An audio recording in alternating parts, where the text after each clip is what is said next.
Yang kedua, saya menitip pesan kepada geng-geng motor yang ada di Purwokerto maupun yang ada di sekitar Purwokerto untuk jangan coba-coba, saya ulangi, jangan coba-coba mengganggu situasi yang kondusif. Kami tidak akan segan-segan melakukan penindakan secara tegas apabila ada yang coba-coba melakukan aksi-aksi yang dapat meresahkan warga masyarakat. Dan kami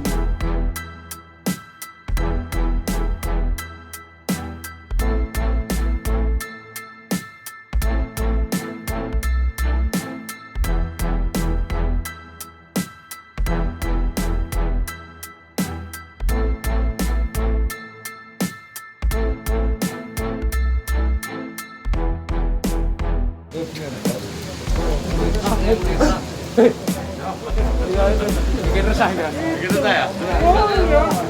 Izin mukul dan ya? Izin mukul. Oh single katanya nanti. Dalam aku single tengah. Semua ada cin. Baik, rekan-rekan. Cek. Assalamualaikum warahmatullahi wabarakatuh. Waalaikumsalam. Ya mohon maaf saya lepas masker ya.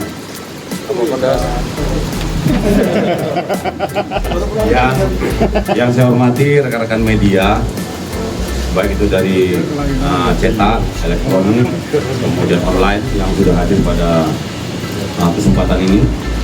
Pada kesempatan ini saya akan melaksanakan press conference terkait dengan kejadian yang tentunya cukup menghebohkan kita kemarin, di mana ada geng motor ya melakukan penyerangan ke salah satu tempat, di mana di CCTV itu terlihat sekelompok geng motor melakukan penyerangan terhadap warga dan melakukan pengerusakan baik terhadap sepeda motor maupun terhadap salah satu rumah milik warga. Pada kesempatan press conference ini saya akan ditemani oleh Bu Rita dari Rumah Sakit Margono, tentunya dari psikolog ya Bu ya, psikolog, kemudian dari Dinas Pendidikan, kemudian dari Bapas, termasuk dari Pemda, PTD, PPA, sehingga nanti kita bisa sama-sama menjelaskan, rekan-rekan media juga bisa bertanya terkait dengan bidang keahliannya masing-masing. Pada kesempatan ini ya tentu terkait dengan peristiwa kemarin yang sempat beredar luas di media sosial, dan ini menjadi suatu keresahan bagi warga khususnya di Purwokerto. Di kejadian tersebut ya kami perlu menjelaskan kronologis bahwa sebelumnya ada perselisihan antara geng motor Purwokerto, geng motor di Brebes ya, geng motor Brebes dengan nama Junior Liberstan. Ya, geng motor ini namanya Junior Liberstan, meminta bantuan kepada geng motor yang ada di Purwokerto, namanya itu adalah Golden Stress, ya, Golden Stress Purwokerto, karena mereka akan tawuran di wilayah Sawangan, karena di sana ada perdebatan ataupun perselisihan yang sebelumnya terjadi. Sehingga disepakati oleh kedua kelompok ini pada hari Minggu, pada hari Sabtu dini hari sekitar pukul 02.30 mereka bertemu di suatu tempat dan kemudian melakukan penyerangan di TKP tersebut, yaitu di Sawangan, dan kemudian melakukan pengerusakan terhadap sepeda motor, kemudian melakukan pengerusakan juga terhadap salah satu buah rumah, dan kemudian membawa alat-alat tajam yang tentunya nanti akan kita rilis ke rekan-rekan, kita akan tunjukkan DP-nya, dan kemudian setelah itu mereka kembali, dan kemudian kami mengetahui informasi tersebut dari masyarakat dan termasuk dari CCTV yang beredar. Berdasarkan informasi tersebut, ya, saya Kasat Reskrim bersama dengan timnya melakukan olah TKP, dan kemudian dari olah TKP tersebut ditemukan barang bukti yang tentunya kita hubungkan dengan penyelidikan ke para pelaku tersebut. Baik juga kita menganalisis CCTV yang beredar, sehingga kami berhasil menangkap 9 pelaku, di mana dari 9 pelaku ini 6 diantaranya masih anak-anak, masih sekolah, dan 3-nya dewasa. Dari ke-9 orang ini, ya kami sudah melakukan tes COVID, di mana ke-9-nya dinyatakan negatif, dan kami melakukan tes narkoba. Dari ke-9 tersebut 3 orang, ya 3 orang itu positif, 3 orang itu positif benzo. Ya, positif, 3 orang itu positif benzo. Dari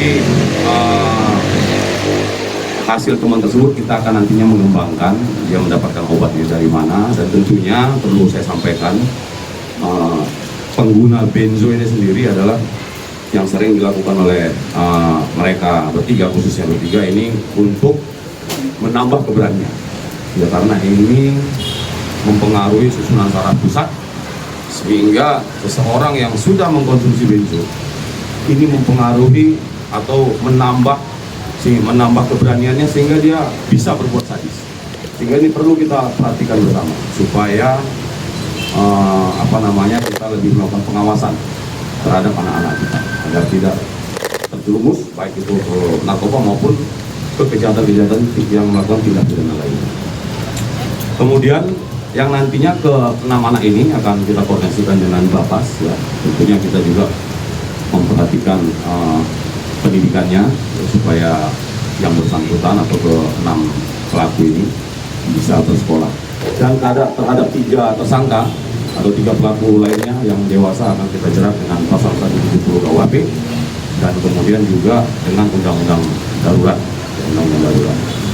Itu mungkin yang bisa saya sampaikan, dan yang terakhir perlu saya sampaikan himbauan dari saya bahwa saya mengharapkan peran daripada orang tua, peran daripada sekolah untuk lebih yang memperhatikan anak-anak di rumah.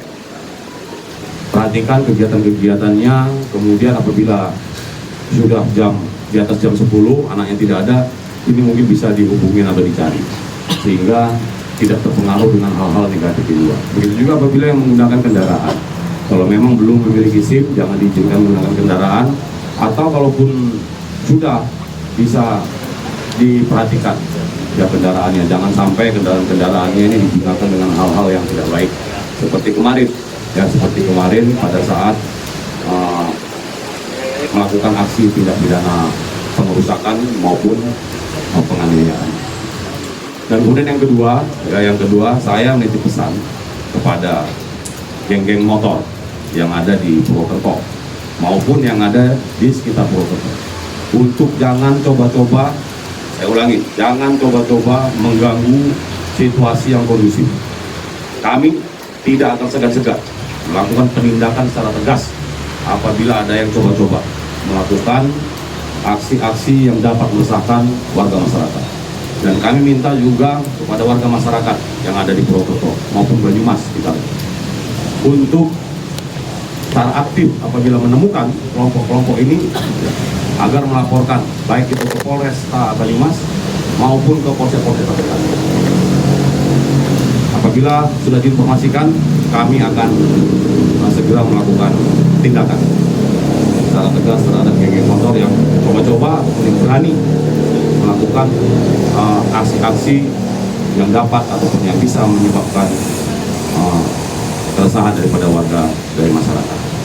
Itu mungkin yang bisa saya sampaikan, dan ada beberapa yang masih DPO, kita akan tetap melakukan pengejaran, baik itu yang di Purwokerto maupun ada di tempat-tempat lainnya seperti geng motor yang ada di Brebes. Itu dari saya, rekan-rekan. Sekali lagi saya terima kasih dan kami mohon dukungannya sehingga kami bisa menjaga situasi maupun suasana agar tetap kondusif di wilayah hukum Polresta Banyumas maupun di kota Purwokerto khususnya. Itu dari saya. Nanti saya serahkan ke rekan-rekan untuk bisa menjelaskan, atau mungkin ada rekan-rekan dari media yang bertanya, saya persilakan. Pak, itu dari 9 tersangka ini yang Banyumas berapa?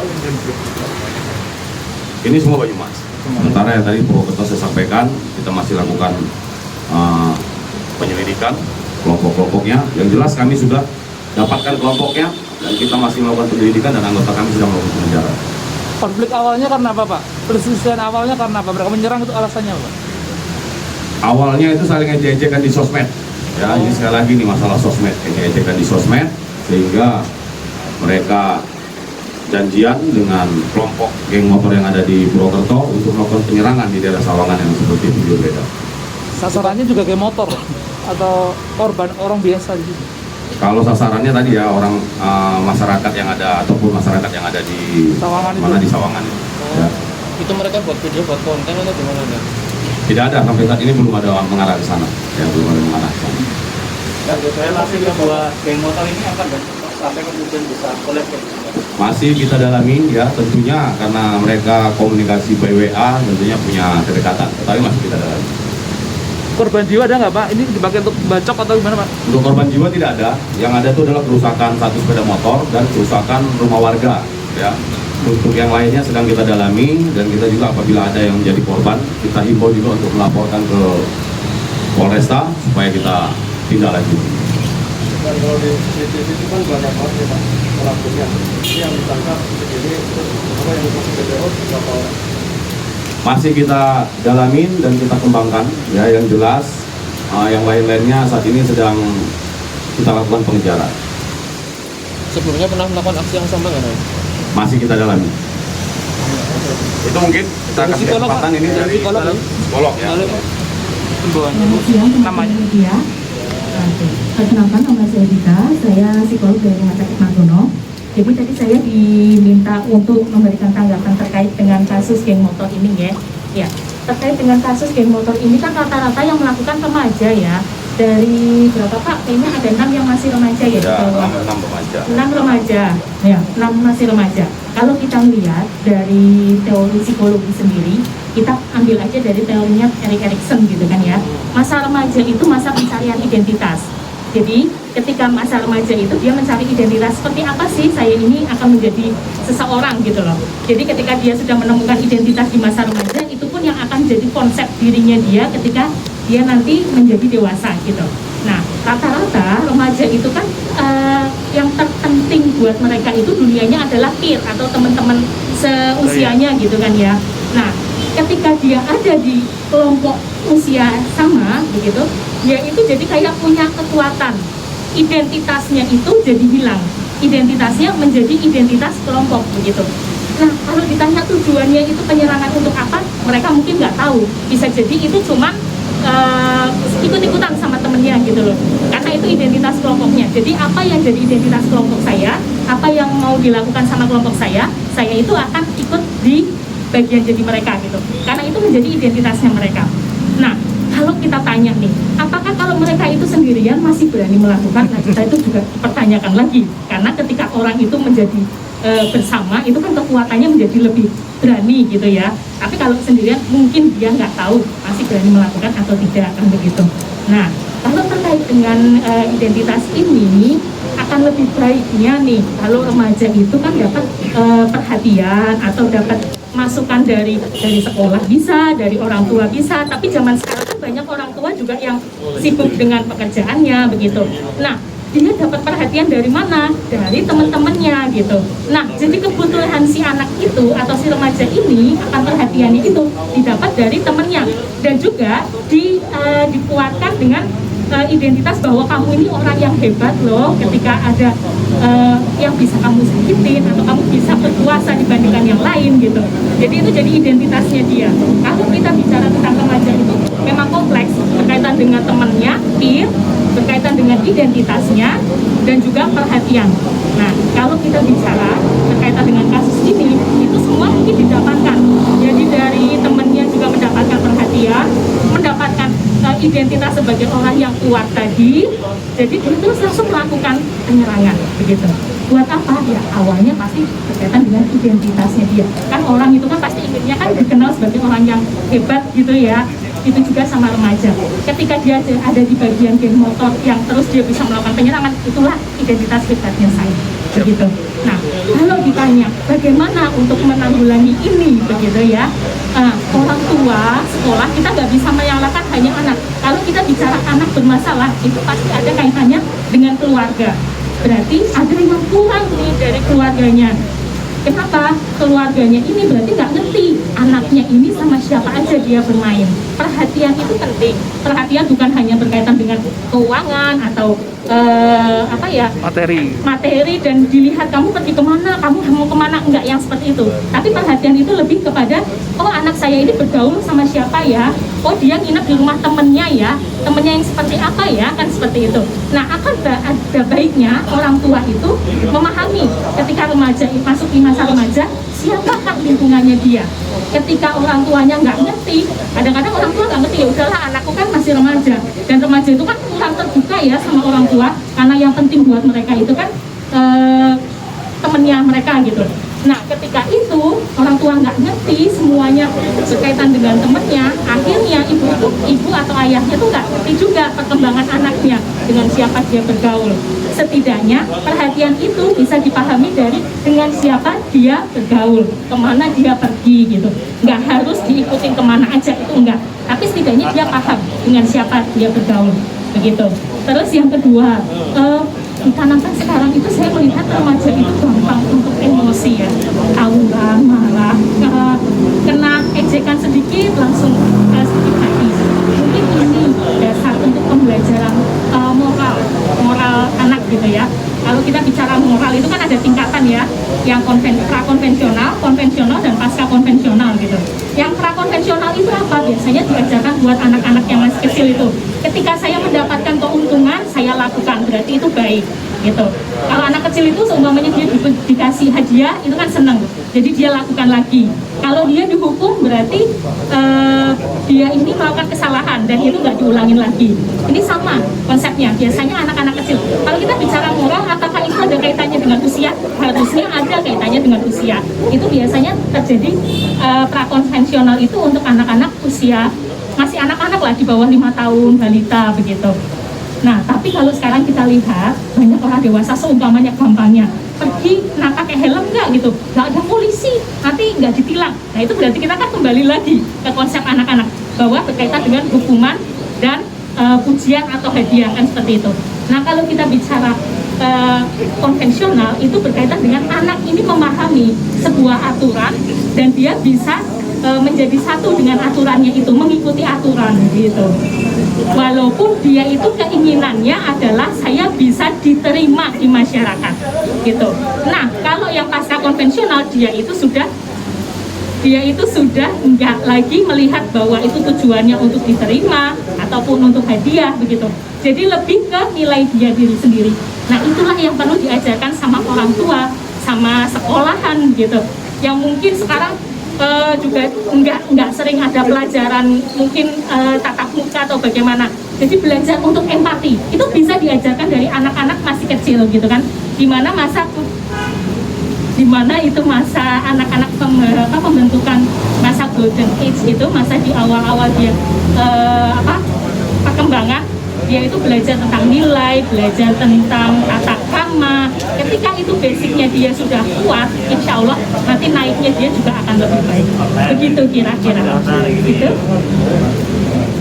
Dari arah mana sih itu? Kulon apa ya? Keluar itu ya dari barat. Keluar anak muda-muda loh. Nah terus di situ ke jalan terus balik lagi. Nah terus tahu ada motor banyak banget nyerang mereka gitu. Terus masuk ke gang rumah jenengan itu? Iya. Tuh, yang dirusak apa itu? Kayaknya ada motor juga ya? motornya sampai? Motor saya masih ditendang. Oh ditendang, Iya. rusak mas? Iya. Terus dilempar apa itu? Petasan. Ada di bekas gitu ya? Iya petasan. Kalau memang dari warga situ emang nggak ada yang bermasalah sama mereka sebenarnya? Nggak ada yang bermasalah. Tapi emang jadi sasaran mereka? Iya. Tindakannya apa kemarin warga setelah kayak istilahnya gitu mereka? Iya. Temen sih ada yang tua tapi udah selesai, udah bubaran mas jadi. Itu kejadian tiba-tiba bagaimana? Iya. Tiba-tiba. Jam berapa mas? Warga tahunya setelah diserang? Iya setelah diserang. Soalnya sepi sih ya, keadaan jam 2-an sih, jam 2. Motor jenengan di luar itu. Di luar ya, Oh. parkir di luar. Oh, kebetulan memang ini mas ya, kamera pengawas jenengan yang merekam aksi itu ya? Iya sih, jadi. Berarti motornya jenengan itu yang rusak itu? Iya yang rusak. Rusak? Oke. Ya. Mas nama apa mas Intan mas?